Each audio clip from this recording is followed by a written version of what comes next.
Hello, Star Citizens! Welcome to the Legacy Instructional Series Veterans Day 2019 special on formation flying. As part of the 7 Days of Valor Call to Arms, see the link in the description, Legacy Fleet is bringing you a brand new tutorial aimed at helping backers fly in close formation for screenshots, videos, Veterans Day events, or just for fun. The purpose of this video is to raise donations that will leverage video games to support US and Allied veterans as well as active duty service members around the globe. See the description below for information on how you can contribute. Close formation is used in the real world for many military flyovers and for the missing man formation during funerals and memorials. So, what could be better to celebrate Veterans Day this year than doing some close formation flyovers with your org? Since this is a special edition tutorial, we're throwing out all the normal rules to do something purely for fun: close formation flying. In-game currently, there is no tactical or practical use for close formation. It won't help you evade enemy radars or navigate any easier, but it certainly looks cool, and undeniably players love to do it. We don't recommend any specific hardware for our tutorials, but in this case, formation flying will be much easier and better if you have some kind of head tracking. Finally, a note about the game. Currently, positional desync is common both in the persistent universe and in a read-in commander. During close formation, even 10 meters can have a significant visual effect. We did our best to make the examples in the video look right, but if a wing appears to be lagging behind where he should be, that's usually why. Now, on to the lesson. What is close formation?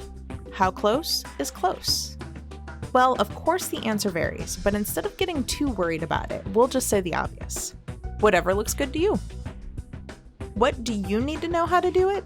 Well, you need to be able to stay in close formation as the lead maneuvers for a flyover, or whatever it is that you're doing. And you'll need to be able to get into that formation in the first place via some kind of rendezvous. So this lesson will cover the essentials for accomplishing both those tasks. Before we start, let's go over some formation basics. A two-ship formation consists of a lead and a wing. Lead is responsible for being a stable platform for wing, navigation, communication, and keeping the formation clear of any hazards. Wing's number one responsibility is to not collide with the lead spacecraft. They are also responsible for maintaining proper position and assisting the lead with other tasks, such as watching for hazards. Now that we've got that out of the way, let's discuss the wingman's position. Where you want to be will vary based on your preferences, and how you line up will also vary according to what ships are in the formation. For today's lesson, we chose the Gladius, but if you decide to use something else, simply line up with your wingman while stationary ahead of time and figure out what kind of position you want to be in and how you want to stay there. There are 3 elements to maintaining formation: vertical, bearing, and range. The best way to maintain all 3 is to use visual references on the lead ship. For the Gladius, we found the best references were as follows. Vertical: trailing corner of winglet aligned with top edge of fuselage. Bearing: winglet bisecting gray panel. Range: 30 meters cockpit to cockpit using the party marker, because it's easier to see. Again, these are just the references we used. If, for example, you do not have access to head tracking, you'll want to put your field of view to maximum, and may need to choose a position farther aft than what we chose so that you can actually see your visual references. We highly recommend going stationary somewhere in open space with your formation partner to explore these references on your own before you start your formation flying. Once you have a clear mental picture of what the right position should look like, it's time to start flying in formation. 1. Running rendezvous.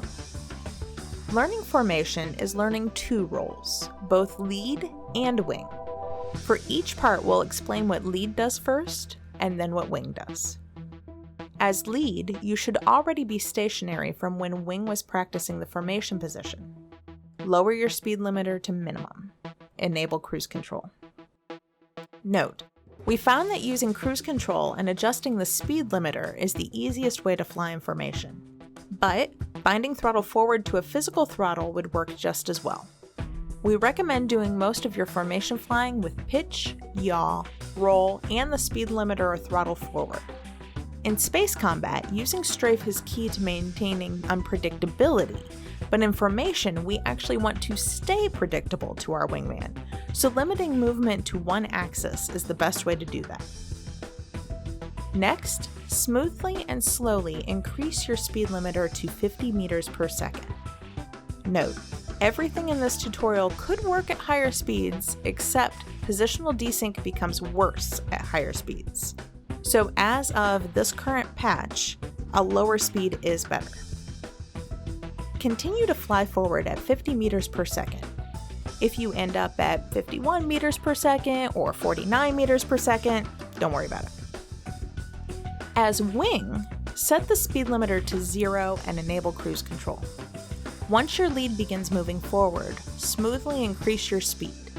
Be sure not to exceed 60 meters per second. You'll likely lag behind, and that's alright for now. Eventually you will catch up. As you see leads range decreasing through 100 meters, start to slowly ease back on the speed limiter. Within 100 meters, you should no longer be looking at your speed and be only looking at the lead to pick up on relative motion.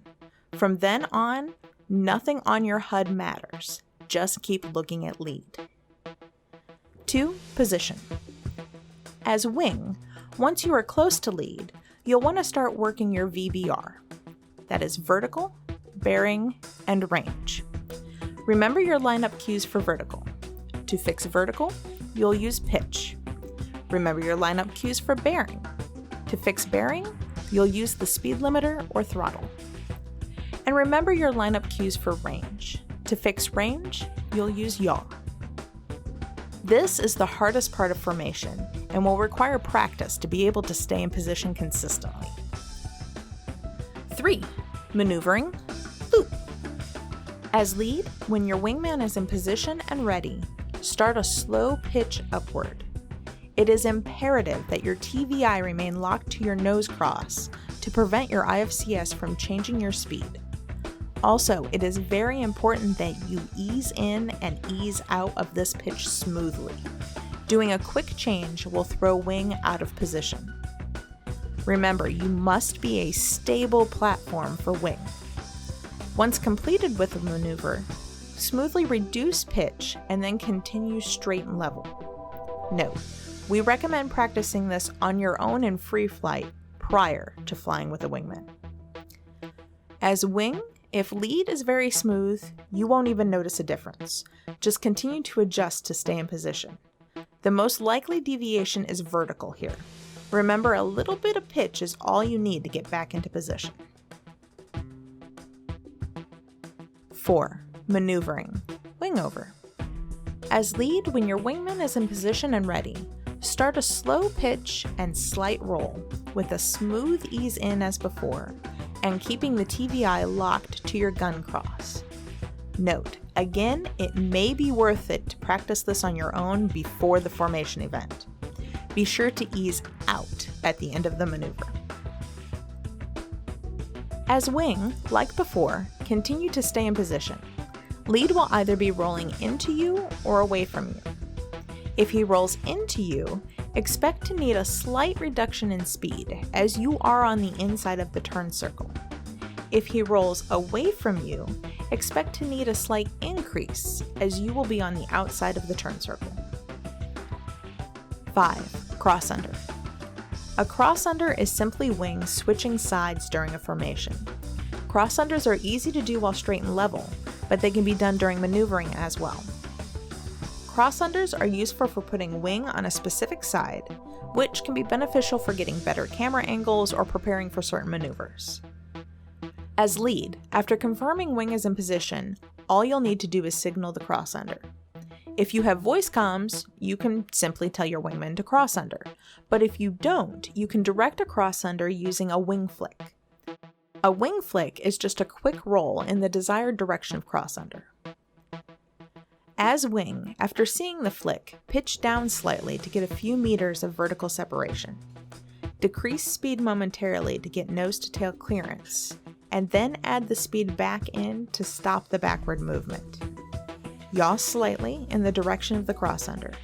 Passing through the tail, you'll likely need to increase speed to avoid increasing nose-to-tail separation.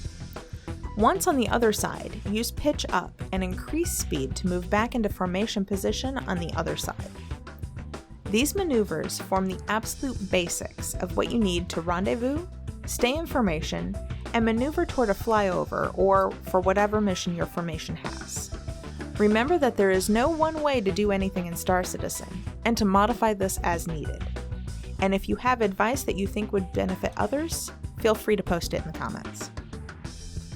If you liked this video, let us know which of the following you'd like to see next: a turning rendezvous, a lead change, or a formation barrel roll. We hope that in honor of Veterans Day, Armistice Day, or whatever your nationality celebrates, you'll consider donating to the 7 Days of Valor Call to Arms 2019 by using the link in the description.